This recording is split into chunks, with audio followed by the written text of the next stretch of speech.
I want to read a scripture for you today. I am in 1 Corinthians 13, and I'm going to start off just right in verse 1. If I speak in the languages of men and of angels, but I have not love, I am only a resounding gong or a clanging cymbal.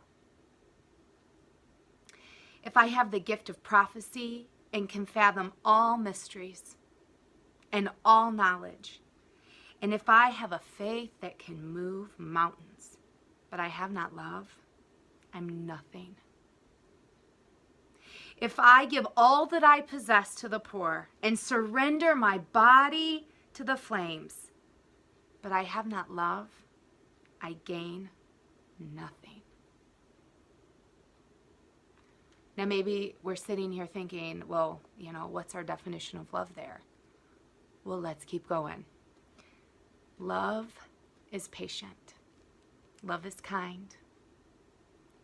It does not envy. It does not boast. It is not proud. It is not rude. Can I read that one again? Love is not rude. It is not self-seeking. It is not easily angered. It keeps no record of wrongs. Love does not delight in evil, but rejoices with the truth.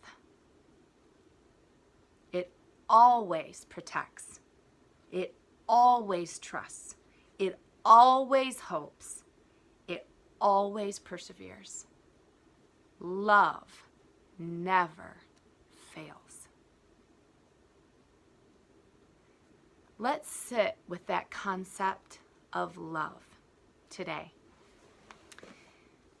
If I were to ask you, how many of you have ever been hurt by someone in the church or by the church in general?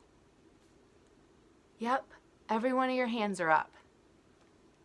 And I could also ask the question, how many of you have ever hurt someone else?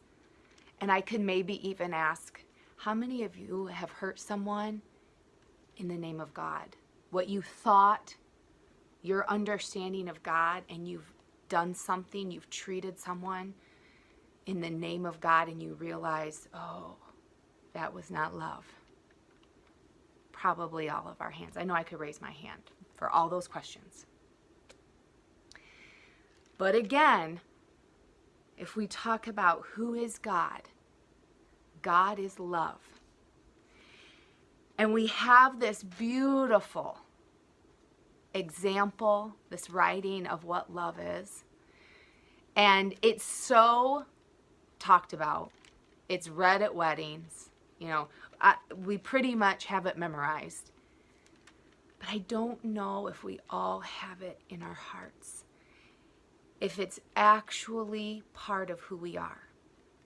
Because if it were, we wouldn't be hurting others. We wouldn't be hurting.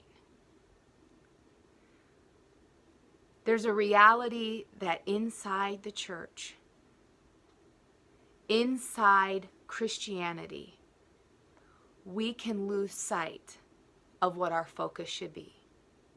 Our focus should always be love.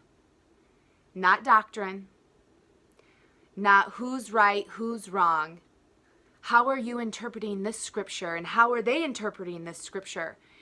And when should people receive communion, and when should people be baptized, and all those things that I wonder if that's what Paul meant by clanging cymbals. I wonder if the problem with the church today, because there is a reality, there's a question across the nation of why don't people want to be part of church? I wonder if it's too noisy. I wonder if what people experience from Christians are just clanging cymbals. A lot of knowledge. People who can speak the language of heaven, but they don't live the love of God. So, on behalf of the church, I'm sorry. I'm sorry if what you've experienced of God was just clanging cymbals.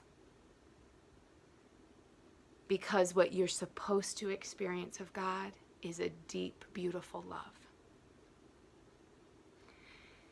For each one of us, as we experience that love of God, we have a responsibility to share that beautiful love with others. And so let's ask ourselves continually, not just today, but continually, am I being love? Or am I being a clanging cymbal? Do I just have a bunch of knowledge about God? Am I caught up in who believes what?